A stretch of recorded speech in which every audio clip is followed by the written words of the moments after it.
तो welcome back दोस्तों, मैं नीरज स्वागत करता हूं आपका डी क्लासेस में। और हमारा डबल कॉलम कैश बुक का चैप्टर चल रहा था और इस वीडियो में हम टीएस ग्रेवल बुक का क्वेश्चन नंबर 8 जो कि कैश बुक का है उसे हम सॉल्व करने वाले हैं। तो देखते हैं कि क्वेश्चन नंबर 8 क्या बोलता है और कैसे उसको सॉल्व करते हैं। तो मेरे दोस्तों यहाँ पर क्या बोल रहा है, prepare double column cash book of Vinod from the following transactions. यहाँ पर हमें क्या करना है, विनोद की कैश बुक बनानी है।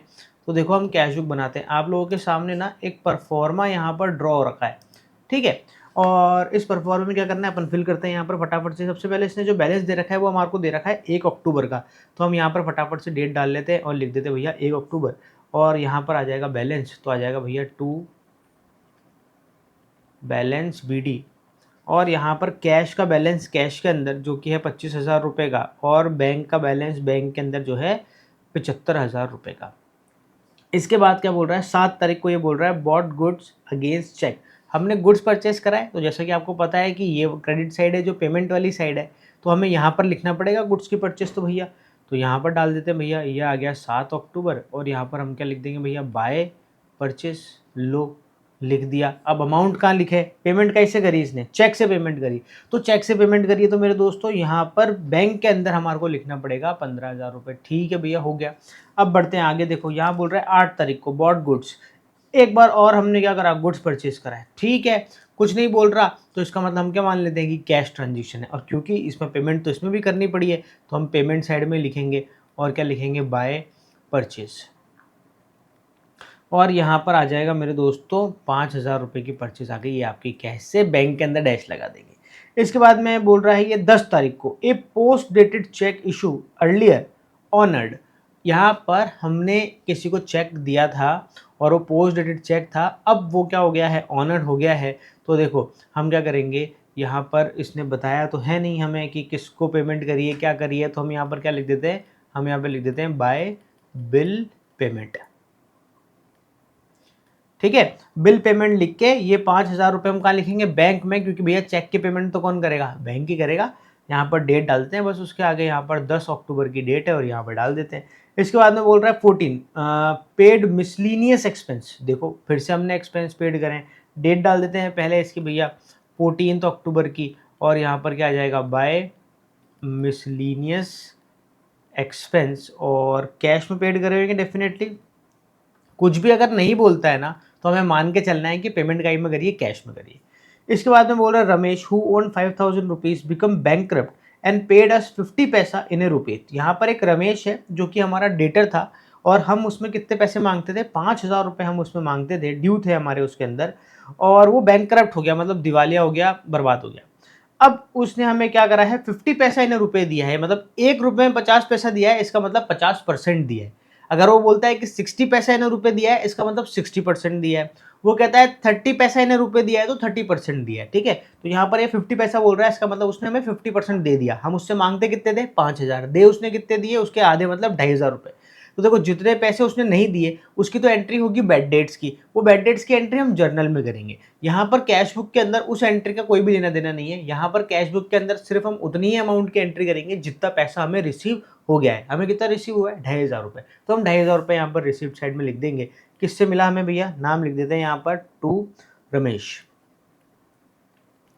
और हम उसकी कैश में अमाउंट डाल देंगे भैया 2,500 रुपये की, ये लो।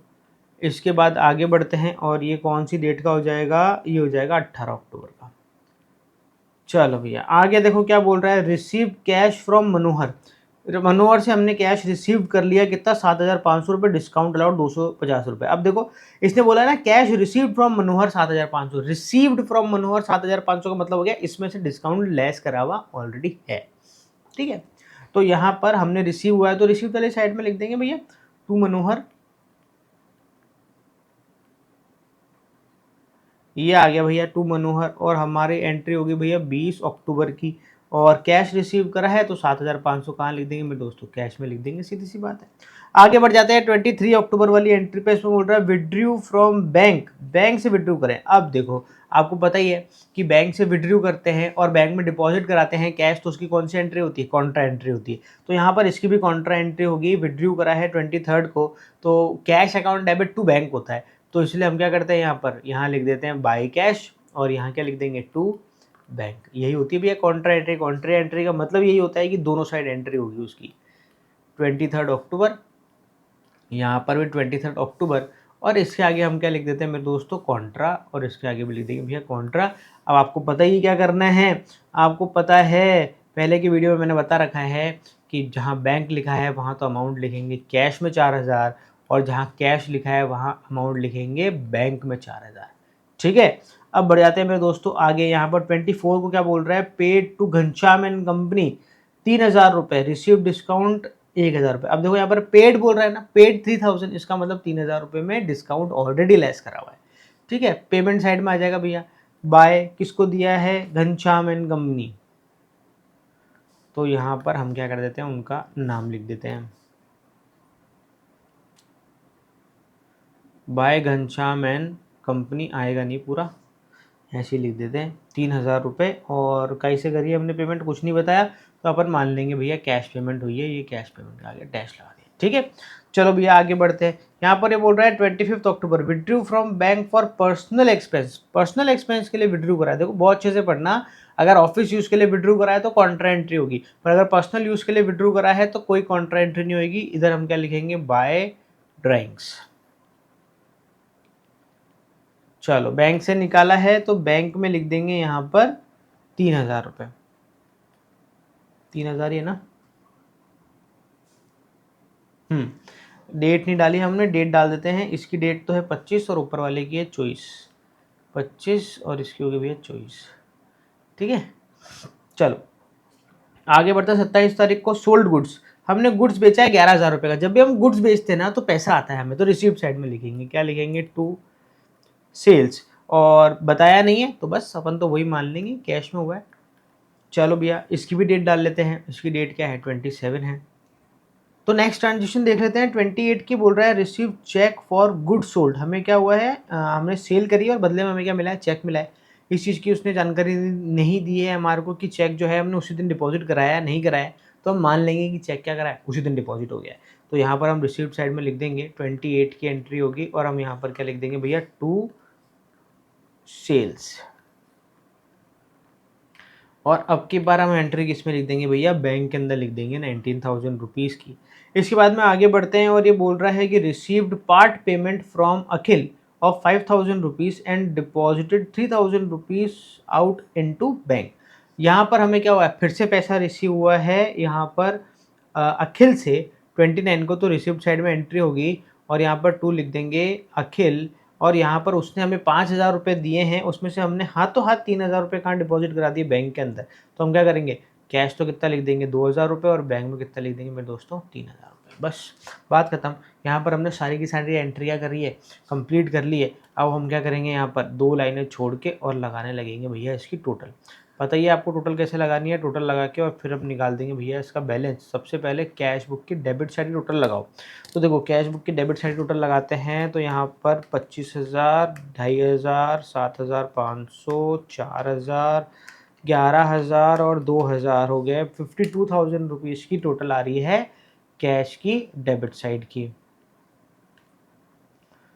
52,000 यही टोटल हम यहाँ लिख देंगे, और यहाँ पर अब देखेंगे, देखो डेफिनेटली कम आएगी क्रेडिट साइड की टोटल। तो देखो 5,000 दे रखा है, उसके बाद 3,000 है, और 150 है, तो यहाँ पर 8,150 है। तो हम क्या करेंगे, 8,150 को 52,000 में से क्या कर देंगे, माइनस कर देंगे, तो बैलेंस निकल के आ जाएगा 43,850। इसके आगे क्या लिख देंगे हम, by balance CD, balancing figure. ठीक है, डेट डाल देंगे 31 जो भी लास्ट है। ठीक है, अब हम क्या कर लेते हैं, बैंक का भी देख लेते हैं। बैंक का भी मुझे लग रहा है कि डेबिट साइड की ही ज़्यादा है, 75,000, 19,000 और 3,000, तो ये हो रहा है भैया 97,000 रुपीज़।